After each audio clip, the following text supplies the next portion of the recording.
Good evening, everyone. Welcome to the City Council Budget Workshop for the City of Bel Air Beach, July 19th, 2021. Please join me for the Pledge of Allegiance. I pledge allegiance to the flag of the United States of America and to the republic for which it stands, one nation, under God, indivisible, with liberty and justice for all. Madam Clerk, please call the roll. Councilmember Robin Aki. Here. Councilmember Frank Baker. Here. Councilmember Glenn Gunn. Here. Councilmember Leslie Notero. Here. Councilmember Rita Swope. Here. Vice Mayor Dave Gaddis. Here. Mayor Joseph Manzo. Here. City Manager Lynn Reeves. Here. Okay, Patty, just make sure the minutes reflect that Frank Bankert is joining us via phone, and we do have a quorum present. We have one item on the discussion, and it is a discussion and review of fiscal year 2021-2022 budget. City Manager brought that, Lynn Reeves. Yes, Mayor and Council, we went over the budget a couple weeks ago. There's been some changes that I just want to go through. On page 11 in the budget, you'll see that the tax property appraiser gave us a revised estimated value. What was 6.03% is now increased to 7.6%, which is an increase in, if we leave the millage as it is, would be an increase total of $87,510. On page, next page, page 14, you'll see the budget summary and the expenses. Basically, it's a graph of each of the different costs to the city as far as budget revenues and things of that nature. And I also gave you a separate copy of it so you can have it outside the book. Going further, general fund revenue on page 16. Personnel is about 20% of the budget. Operating is 52% of the budget. And then you look at the ad valorem taxes, that's 46% of the budget, which is about half of what we collect for the year. I did provide you an additional sheet at your desk that talks about the tax rates by agency. Bel Air Beach only gets 13% of what people pay in taxes. A lot of times we hear that, I paid $10,000 in taxes to the city. Well, it's not to the city. We only receive about 13% of that overall tax on a home. If you look at the other, probably the biggest is the school board, and then the next one would be the county general fund, which their millage rate is the school board is 6.42 and the county general fund is 5.2755 under the current situation. Moving on to page 19, this is a summary of the budget showing you, page 18, excuse me, showing you the increase in the millage rate of $87,510 and the revenues going down. As you will see, and I told you previously, the revenues were pushed back for this fiscal year because of the pandemic. We brought them back to the level that they really should be based on prior years as far as revenue coming from different things like utility taxes, rentals, the state share grant money we get, the infrastructure tax, the local option gas tax, things of that nature. Moving on over to page 19, the reserve estimate for that we would be taking from the reserve. Right now, the reserve is about $2.1 million. We'd be taking $202,000 from the reserve based on this current budget.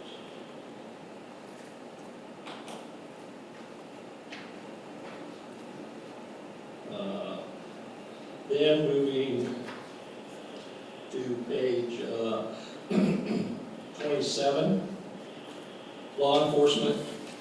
The law enforcement for the sheriff is going to increase to $522,070, and there's the supplemental that we, You said 522, you meant for 532. 532 total, but how I'm explaining that is, there's a $10,000 placeholder for the supplemental things that we do, and the sheriff's is $522,000, his new contract. And I told you at the last hearing that the sheriff's contract is going to remain the same as it is currently.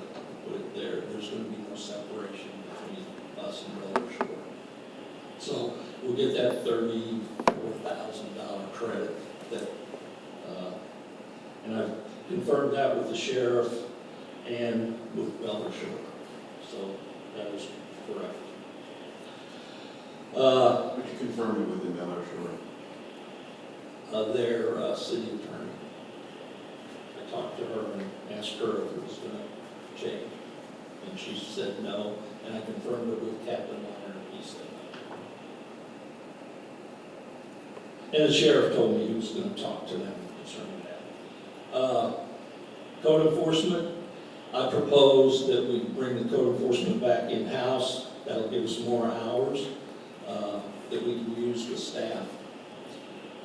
I know, Mr. Mayor, you asked for Danny to give his side. I did speak to him and his supervisor, and basically what the sheriff's department told me was there is no side. It's provided for the code enforcement. So Danny doesn't have a side in the issue. They consider him a contractor, so he really has nothing to say, is what they told me. I did provide you with, in your packet, which we'll talk about a little bit after I go through the budget, the code enforcement things that Danny's done over the last, since April. I asked for a CAD file, and I'll explain this is the best I got from them. So, I'm sure we'll talk about that more. Page 32, that's the areas that we save money up for things like City Hall painting, carpet replacement, equipment, things. That pretty much is stayed status quo each year. We just put money aside till the time that we need to, as an example, change the carpet in City Hall or paint the building. Page 46, I just wanted to highlight on that. If you look down on the, where it says add revenues,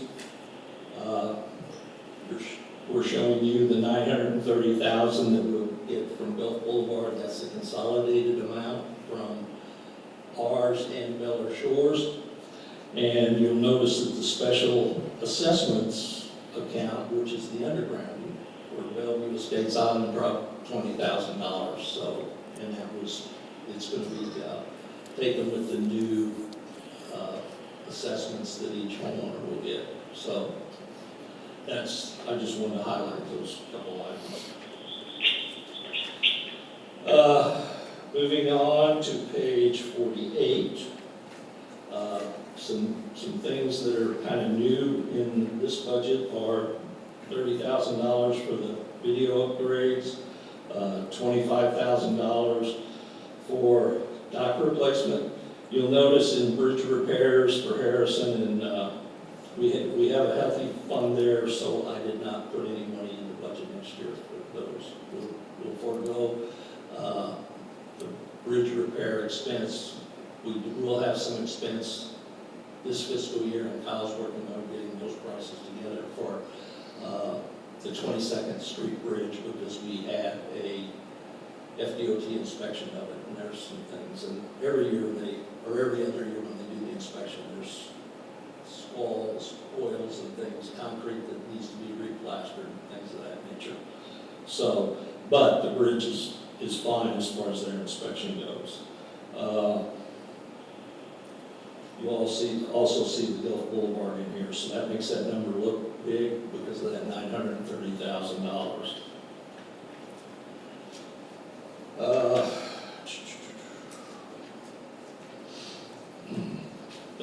Containment, which is page 70. Over previous years, the funding that we've received from the marina, the revenue, next year will increase about $20,000 based on the new increases in the rental rates that we did, 6-8 months ago, something like that. So that money typically, what I'll call is the profit from the marina transfers into the general fund at the end of the year. So we'll get a little more bit of money there. And then, if you go to 78, down where it says operating expenses, this is the thing that I was talking about at the meeting, the House Bill 53 that passed. This is an estimate. When we put this out for an RFP, it could come in higher, but based on what I have gotten from other cities and the estimates they've gotten, this is the range it's going to cost us for this needs assessment for the stormwater infrastructure. And that report is due to the state by next July, to the Department of Economic Opportunity, and then we have to update it every 5 years.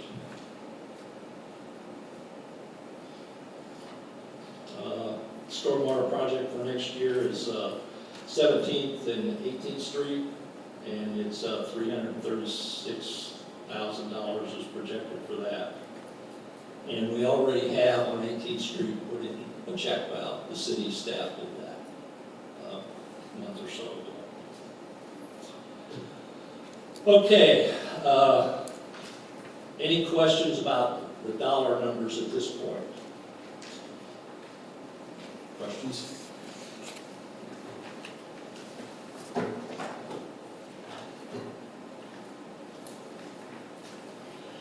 Okay, so we'll keep going. I provided you an update.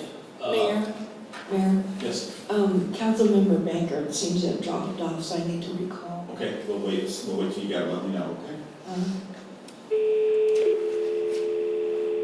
I've given you a sheet that Hang on, wait till Frank gets back on.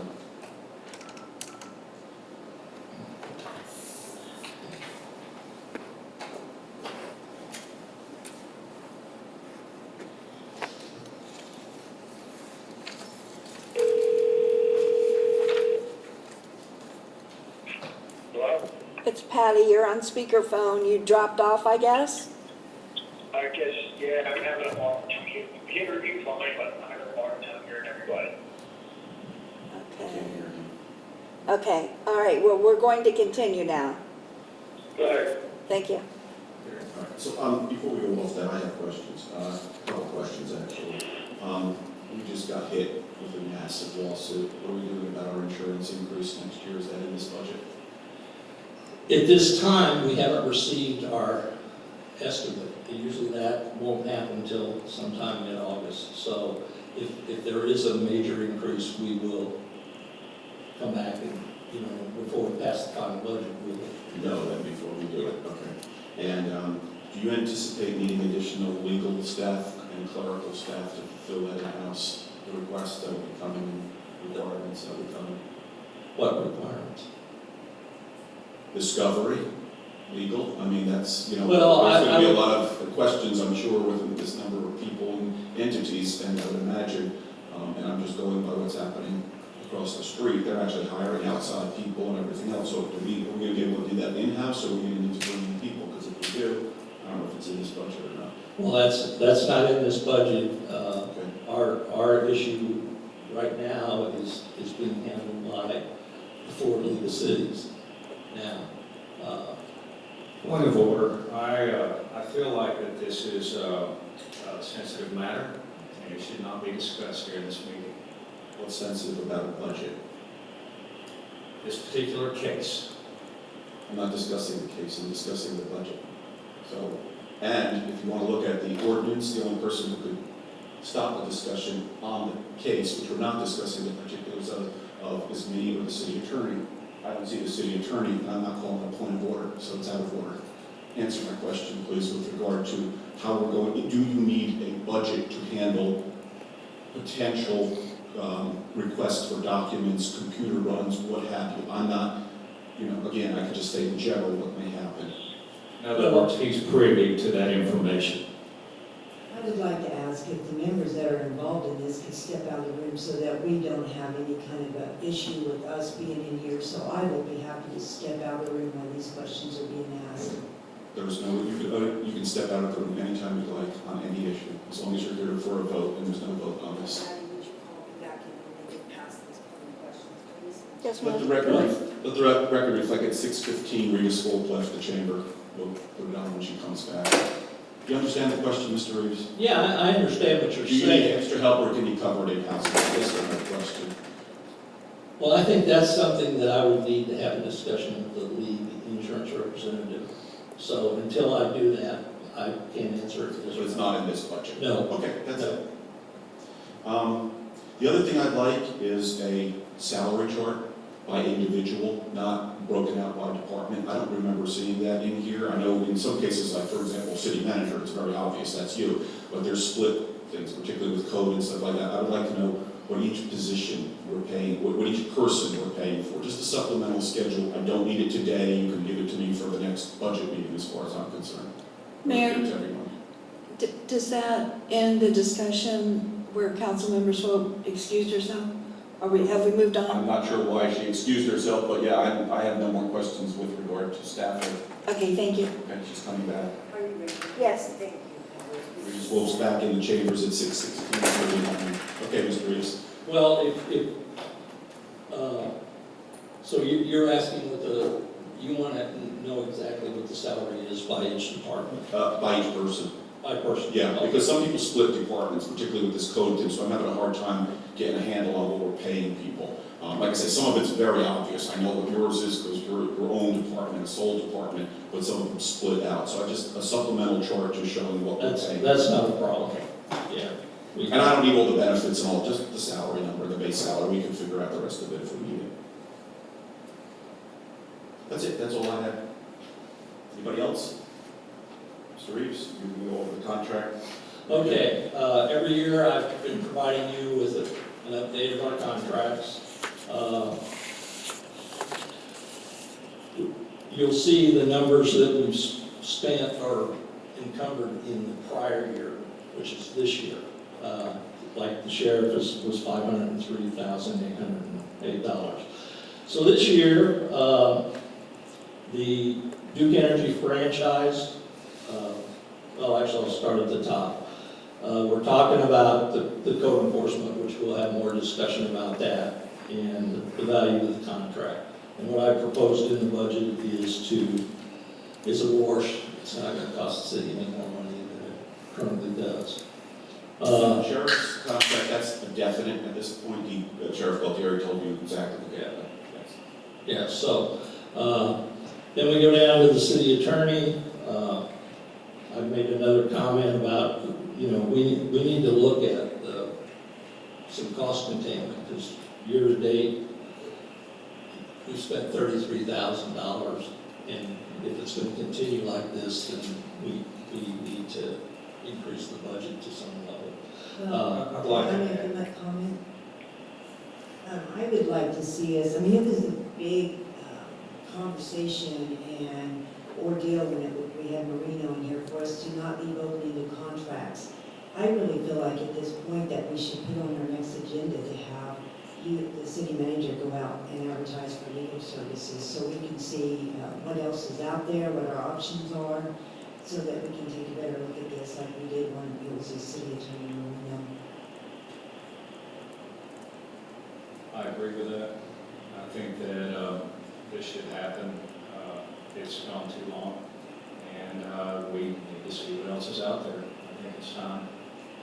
If Mr. Riley is the best we can do, then we'll keep it. But I would like to look at, I'd like to start interviewing again. I don't believe that a work session, we can authorize you to do that, so I think you need a resolution at the next meeting. You can prepare a resolution. This is a recommendation, so there's You continued. just said RFP, did I not hear that correct? An RFP is not a recommendation. Well, what would have to happen, I would put something on there requesting authorization to provide an RFP for legal services at the city council meeting. Correct. That's I what we just would said. do. If that's the consensus of the council, that's what. Not my consensus, but we have two so far, and we'll open it for I agree discussion. with that. Okay, we have three. Anyone else? Hang on, I'll chair this meeting. Leslie, 4. Robin? Robin's a no. So it's 4-2. Frank Bankert. Yes. Yes, you'd like to go out? Yes, you'd like to authorize him to set that resolution up? I'm having a hard time hearing the questions. Frank, can you hear it if I talk like this? You're all buckled up, Chairman. Our audio system, I think the last time we had a council member out of town, they were complaining about, I think, a breach of our resources for better use, getting a better audio system here. Patty, can you speak into the mic, to his telephone connection, and just inform him that again, this is not a vote, this is a consensus, but the question has come up, should the city manager put on the next agenda a resolution to enable him to go out for RFPs for legal services, city legal services? Okay, tell me if I say it correctly. Councilmember Baker, can you hear me? Yeah, I can hear you fine. Okay, the question is, should council have, they're asking for a consensus to have a resolution at the next meeting to go out for RFP? Well, legal to have services. the city manager make a resolution that would allow him to get an RFP. City manager to have a resolution to go out for an RFP. Would you be in favor of that or no? For legal services. He said yes. Yes, okay, all right, so you have, It's not a resolution, it's just a Authorization. authorization. okay, It's just like we did last time. right. That's what it would be. So you put that on, we'll debate it, we'll vote on it, then if that goes forward, then you'll do the advertising, and we'll do the whole process like we did last time, Yes. Mr. Moran. Okay, Okay. for Pinellas, we have a comprehensive plan, review due very early next year, and they've started on it. You approved that a few months ago. It's, we have a contract with them, and it's for $5,000 not to exceed. Going down, Cardinal, that's an NPDS contract. That's a report that's required for the pollution system every year to maintain our NPDS permit, and they do that work through the continuing contract that we have with the engineering firms. Engineering Sciences Group, CPW, Benoni, Dual, Cardinal. The next thing, you renewed that in December by ordinance, the franchise fee for Duke Energy, which was a 6%. That's just something you did for the next 10 years. The newest thing was the Salt Marsh Cleveland and Gunn contract. We paid them $17,750 in fiscal year '21, and at the last council meeting on the 12th, you approved their 3-year contract for $17,750 the first year, $18,750 the second year, and $19,750 for the third year. That was their proposal that they submitted for the RFP that we went out, and council approved that. Mr. Wolf, the Board of Adjustment Magistrate, since we've been successful in keeping the Board of Adjustment to have their meetings, I didn't see a need to renew that magistrate contract. We've never used him at all, since we've kind of put the Board of Adjustment on a system where your meeting's always going to be second Thursday of whatever month it is that there's a meeting, and the Board of Adjustment has done fine, and we haven't had any need for that, so I don't feel there's a need to renew his. Hang on a second. So what are you gonna do if there's not a quorum for some reason? Pardon? What are you gonna do if there's not a quorum for some reason? How about you don't have this guy under contract, how do you, I mean, these people. Well, I could leave him under contract if he still wants to do it, but he's been under contract for 2 years and we've never used him. I understand, but that, I haven't used my in-house insurance policy for fire yet, but I'm not gonna cancel it. So, I mean, I'm not the only one to make this decision, but my question is, if I'm an applicant and I come here that night, we had a lot of trouble getting Board of Adjustment attendance in the past. It's tremendous now. The last 3 hearings, I believe, have been attended, but if for any reason you can't make a quorum, and these people come, with their attorneys and there are other people that are making these presentations, they're paying big bucks, and then we're going to tell them, sorry? I mean, I'd be annoyed. If I paid my attorney 2 hours appearance and stuff, and he shows up and we don't, that's a problem. Well, I'll be glad to talk to Mr. Wolf and see if he wants to extend it. What we did last time, we just went out to a legal firm and asked a legal firm to be the magistrate. That's what we did last Would time. they operate like on call then? On call. Okay, that's fine. Yeah. I forget, what was the name of the, actually, no, it wasn't you. Who was it for? I don't remember the firm, but I think her name was Lauren Christopher or something like There that. was, we just went to a legal firm that does that, and I think you were the first one that had the Board of Adjustment, weren't you, Vice Mayor? In a while. Yeah, because previously they struggled, and what I did, I brought the Board of Adjustment in to a kind of a workshop session, and I asked them, can we set up a specific date that there will be a Board of Adjustment hearing if there's one required? And what's the best day, because, we wanted to make this so it's the residents doing it, and it doesn't cost them the additional $500 that an attorney would cost them. So, the board as a group picked Thursday, and we haven't had a problem since. And I think it's the fact that periodically we have some training for them. We ask them to come in. We just had that 6 months ago, maybe.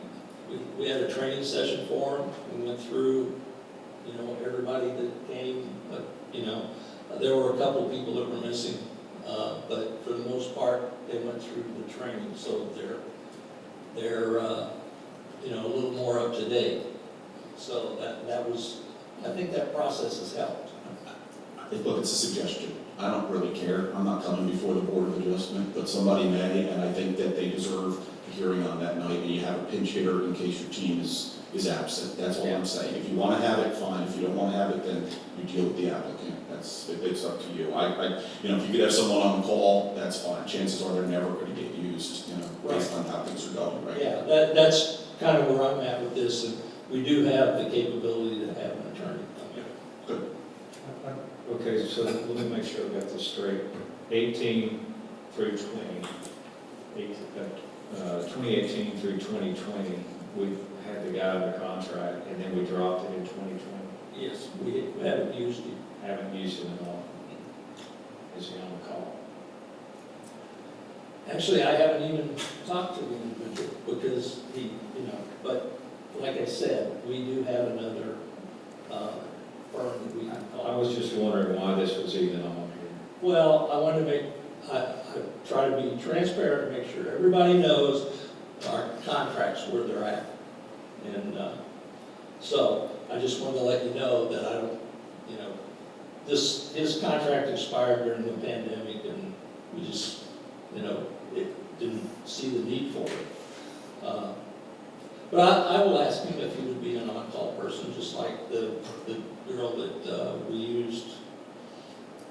I can't remember her name, but Patty's the one that handles that. So Victor, he charges $8,000 a year. That's for the videotaping of the council meetings. So, and he's told me that's not going to change. So that's kind of a rundown of the contracts.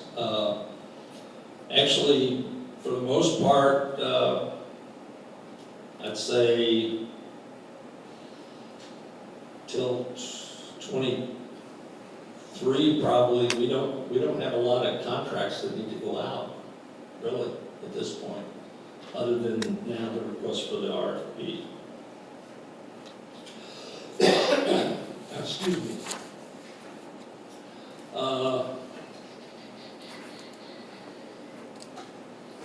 Okay, next item. The Sheriff's Department did provide me with Danny's kind of work history, and just to kind of give you an idea of what, When I'm referring to the page here. it's in your packet. It's in your packet. Budget packet? Yeah, I attached it so you can look at it. I got it, okay. If you wanted to. As an example, they gave me this from the 1st of April till the 24th, and it's really a CAD file to some degree. Danny is required by the sheriff to put all this information into their computer. And for us to keep up to date, we require him to annotate his stuff in this book in case someone calls. So we know that if Danny left a violation notice and he wasn't here that day, we would have knowledge of what that violation was for, as an example. So if you look at the report on the 5th of April, and you don't get a lot of information from this report. You get the monthly report that you see as a council member every month of what he's done from a code violation.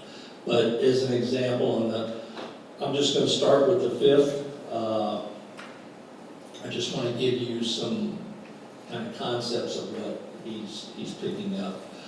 The first item at 98 Harbor, it was a shed, wind load requirements. He made contact with the homeowner because they were taking down a shed. That's what he put in the. Lynn, I'm Nicole, point of order here. This is supposed to be a FY 21-22 budget review.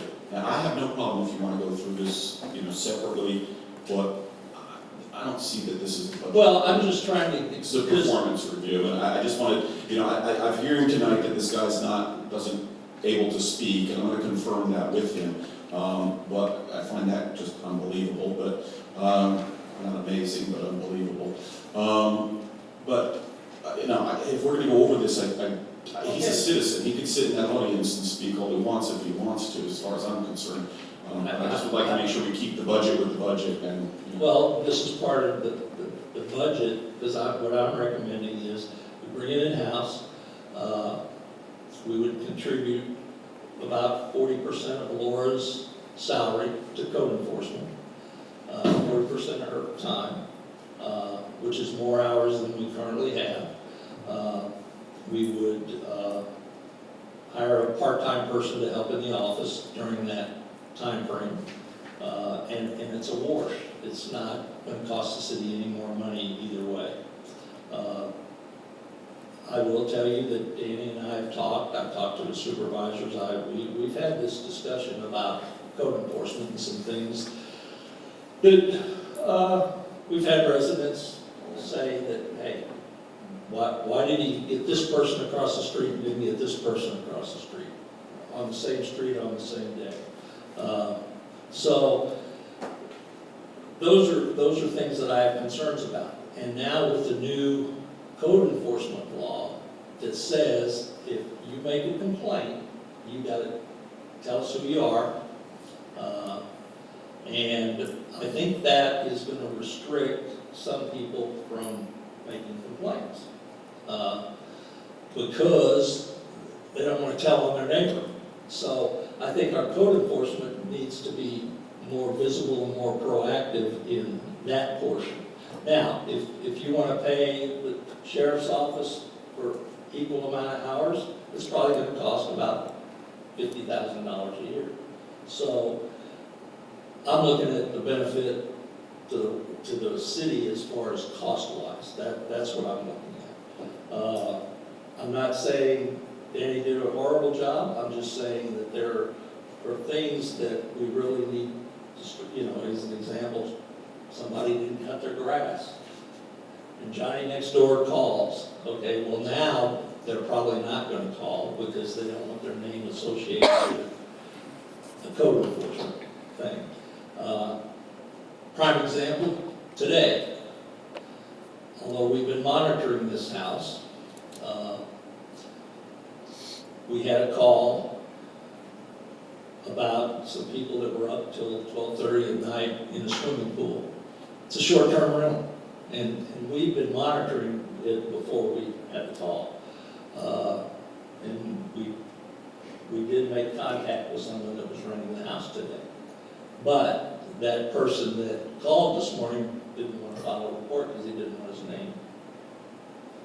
But we were monitoring it anyway, so we did make contact and found out that they were renting the place through tomorrow. So, you know, my thing is, if we want to be, we need to be more proactive, then we need to spend more hours at it. We made the decision to go to the sheriff. It was a decision made at a council meeting. So I think the decision, if you're proposing that we go all, I mean, I don't have no problem with you putting it in the budget, what your intention is, because we can spend the money, or we're spending money one way or the other, so it doesn't really matter which pocket it goes to. But it needs to come up at a council meeting. It needs to be debated with the citizens and anybody having the proper input. It's not a decision we're going to slide through on a budget. It's going to be something that comes to as a council meeting. Well, it's part of the budget. Everything's part of the budget. Just because we approve a budget doesn't mean everything is approved. Now, we did this that way. There's about 20 other alternatives to what you're proposing, and I'm not going through it in a budget meeting. I'll go through it when the public is here. I'll go through it when Danny Doherty is sitting in that audience, because he's a citizen, and he has the right to be here, and I don't care what anyone says. This is an open public meeting, and if anyone's telling him he can't be here, then I would like to know who that person is who told him he can't be here. This guy deserves a fair shake. I got complaints galore when Laura was doing this and when I went around campaigning as mayor. It was the #1 complaint I got, uneven code enforcement, and that has stopped ever since Danny took over. So I want everybody in the city to hear this. Then we can make an intelligent decision when we hear it. I've seen this man in action. I saw what he did on the street corner with a house that was so overgrown by me and a very difficult person to deal with. And he did a wonderful job.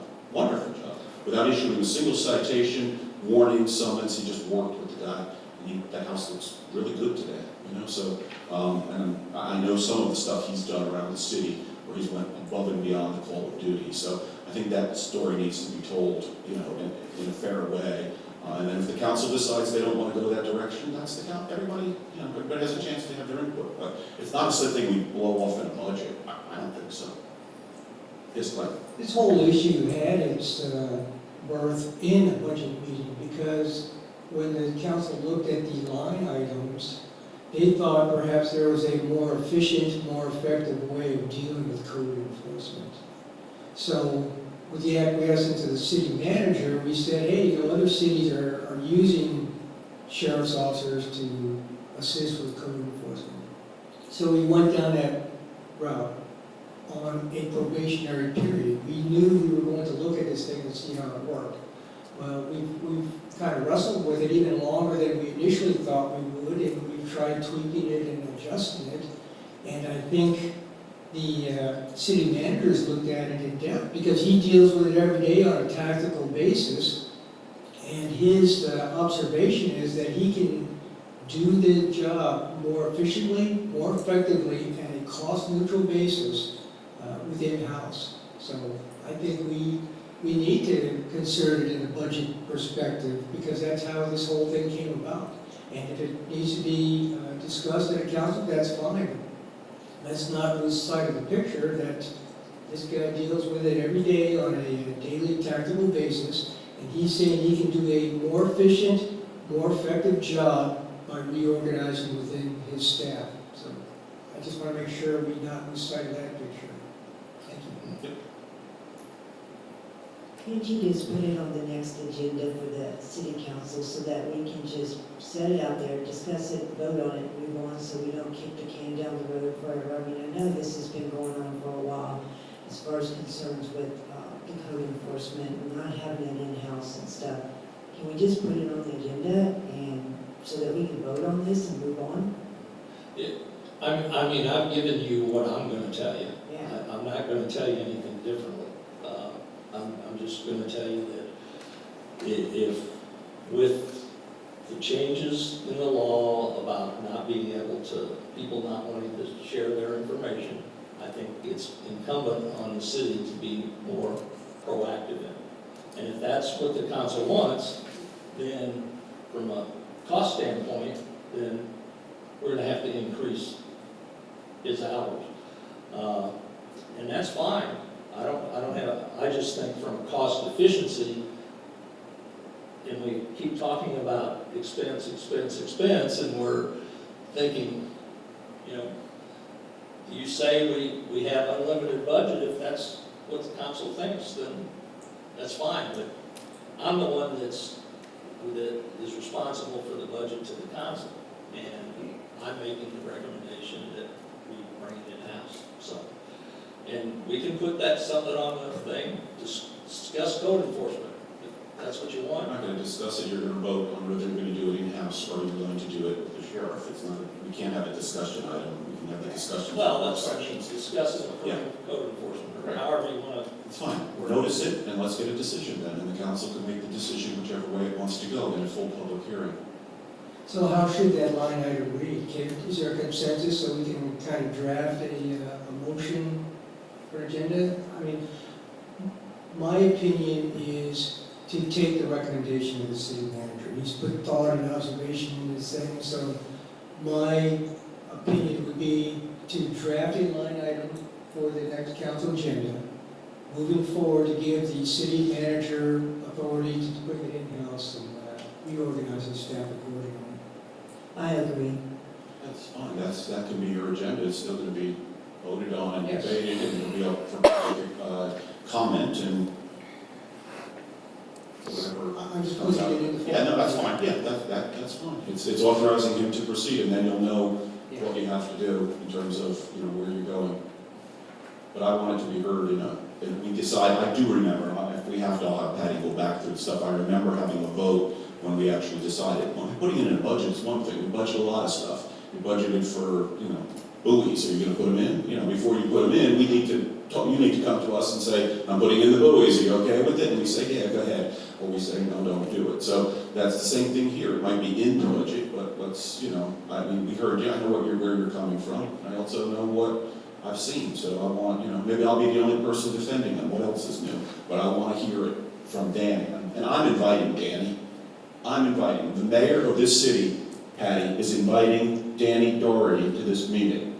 And if any law enforcement say he can't come, I'd like to know who that person is. Okay. I passed on to them, and they, Captain Liner and his sergeant, Ortiz, I think it is, said, we're not coming here to give sides of stories, that's just what he said.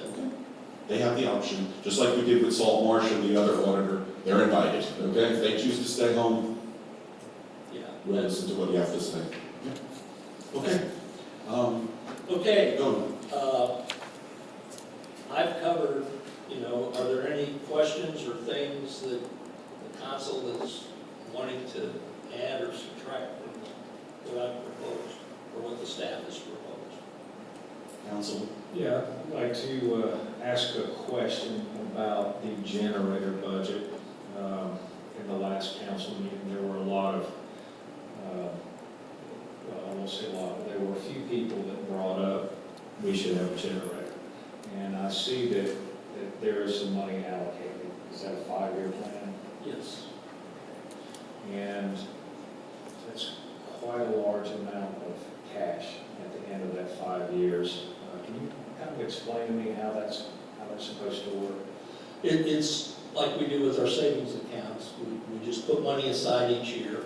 I did get a price for a generator, I think it was last year, and was given somewhere in the neighborhood of $210,000, $215,000 for this building, to power this building. With natural gas, which we have natural gas here, so that's not an additional cost. So, I guess how I look at it, if the council, we were burning our reserve, our burn rate was a lot worse previously. I think the staff has done a wonderful job at maintaining costs. For the most part, our projects all come in under budget. We worked really hard to make sure that the contractors, you know, we're gonna get, at some point, still don't know when, we're gonna get that, American Recovery money. And as an example, this year's stormwater project is $336,000, fiscal year '22. We can use that money for that stormwater project. Well, what that would do, if you really wanted to look at it, you wanted to move the budget up, or the generator up, there's another $130,000 that we didn't have to touch out of reserve because we moved that project into the American Recovery Funds that they haven't given us a date yet, but I expect it here shortly, because everything you read, it tells you, you know, end of August, then another one will tell you the end of September, but I expect that money's gonna come here shortly. And we're gonna get, we will collect up to 75%. It can't be over 75%, but our number is set at around 670,000. We're gonna get a first, probably half of that the first time around, and then we'll get another bundle next year in July, the rest of it, and we have till '24 to spend it. We can put that money in the bank and collect what little bit of interest we can get, or we can go ahead and use it for things like stormwater projects, and then we would have some funding that we could move the generator up. I mean, with our current reserves, I think we could move the generator up anyway. We're talking about $120,000 roughly difference. Okay, so I was looking over, since that last meeting, generator technology and what's available. And then also, I recently installed a generator at the house. And a large majority of that cost was plumbing and electrical. It was way more to have the thing installed than it was to actually buy the hardware. I'm wondering, did we consider diesel at all? I would not consider diesel.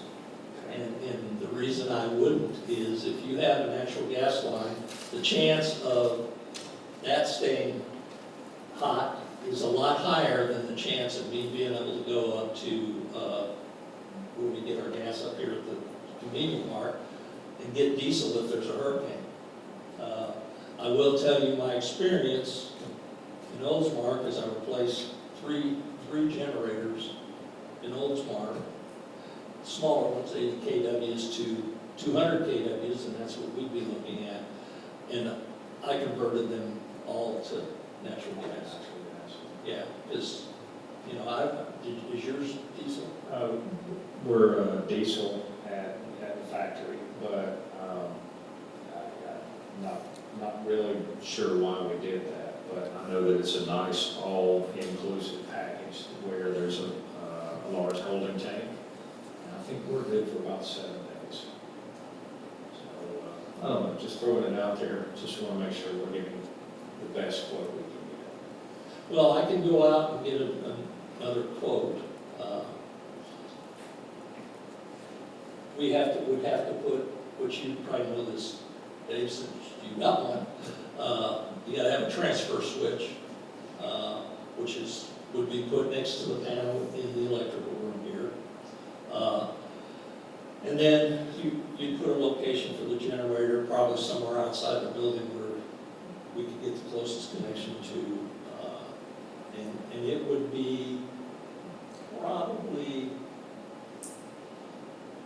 I don't know, 10 foot by 20 foot in size, just to give you an example, and probably 8 to 10 foot high. And don't quote me as that's the exact now. I'm looking at Rob and think it's the right, it's the right one. But I can ask the Generac people to give us a price. If the council has some interest in maybe taking some of the reserve money and the potential with the American Recovery money that we could shift some funds, where it wouldn't really hurt us at all. So you're looking at Generac as the supplier, then is that? No, I would, That's one of them.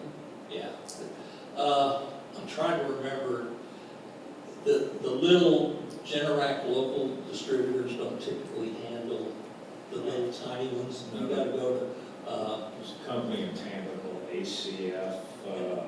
and there's one in Jacksonville also, a big company, and I'm trying to think of the name of it, but I don't recollect it off my top of my head. Generac also has a very strange setup, from my experience with them, as far as the warranty goes. So when you're getting those quotes, people also look at the status of the warranty and how much extra that's going to cost and stuff, because they have some weird rules with theirs. You don't get any refund back on certain ones. I don't know if it is that way on commercial, but it definitely is that way on residential. Yeah, commercial wise, you're talking about a big unit. But, you know, we can call, the guy that gave us the quote, he came from the Jacksonville company, and I can't rely on, but he's in Sarasota, so maybe I can get him to update the quote and see where we're at number-wise.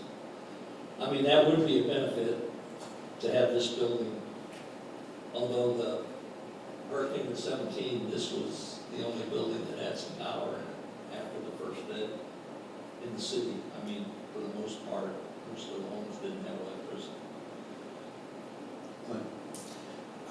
I'm with the vice mayor on this thing. I think it's time to move up the priority on this thing. The capital timeline showed the acquisition target of like 23, 24. So I think all the budget indicators point to the ability to move this thing up. I think the burn rate has changed from 2 to 3 years to maybe 5 to 10 years. We've got the influx of stormwater fees now. I think we've got the American Rescue money pretty much looking pretty good there. But more importantly, we've addressed the idea before that we've got this huge reserve set aside for emergencies, way more than is required by the state and or our own charter. And we've talked about the idea of maybe using that more responsibly to deal with problems now. So it's just a matter of how you frame the situation. I mean, if we've got this big pot of disaster money set aside, I mean, really what we're doing is focusing on being ahead of a disaster. So, I mean, why can't we use that money accordingly and be fiscally responsible, pay it back in an orderly, short spans of time? For me, I think the only question is, do we want to push it up to the 21-22 timeframe or the 22-23 timeframe? That's the question here, as I see it. I mean, is it within the realm of possibility for the 21-22, or are we talking about the first part of maybe 22-23? No, what I am kind of suggesting is I think we could move it up and be fiscally responsible, and I think it would be a benefit to the city to have this building basically in a situation where it could be utilized if we needed to utilize it. It doesn't qualify as a shelter or anything, but it doesn't stop anything else. So this budget cycle, 21-22. And what I'll do, I'll see how fast I can get a quote. Maybe you can just update the quote. I don't know. So, because we would put that out to bid anyway, unless there's a state contract somewhere, which that may be too. Any other, did Frank Bankert hear everything? Does he have any questions, Patty? Councilmember Baker? Yeah, I'm listening to most of the generator that polluts. I have some suggestions on generators. I wish I was there. I'm not picking up the whole thing now.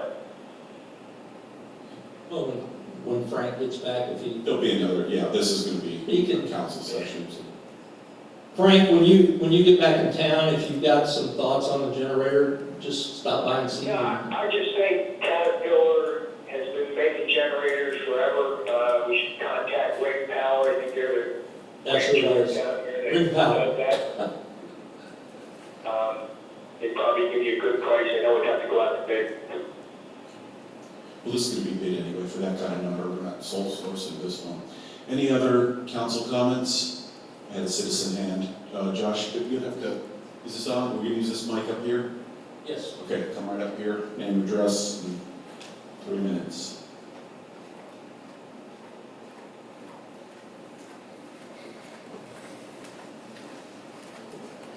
Josh Hall with 7th Street. Can you hear me? Yes. We have a diesel generator at my work, which is the hospital. It's a data center. Josh, for you hospital. have to talk right to that mic, because now I can't hear you. There you go. We have a diesel generator at my work, which is a hospital, a data center for a hospital. And I believe it was Irma, we were out for a week of power. And when we called to get our diesel tank refilled, every diesel delivery company, the first thing they said is, we're only delivering to hospitals. And so we said, okay, good, that's us. So I would advise against diesel here because you're gonna be way at the bottom of the list. That's just my suggestion I would put in. Thank you. Great, thank you.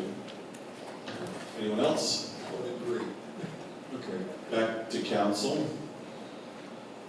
Okay, Lynn, that's basically this, so, this is just a workshop, we don't have any vote, what's coming up next on the next meeting for the vote, for the rate, right? For the what? For the set the tentative millage rate, we're gonna do that next, as soon as we adjourn this. All we're, yeah. There's actually two things on the next agenda. Okay, yeah, I got it. All right, that's it, that's the end of the workshop, motion to adjourn, So moved. second, Second. favor, aye? Aye. Anyone opposed? Aye. We're adjourned.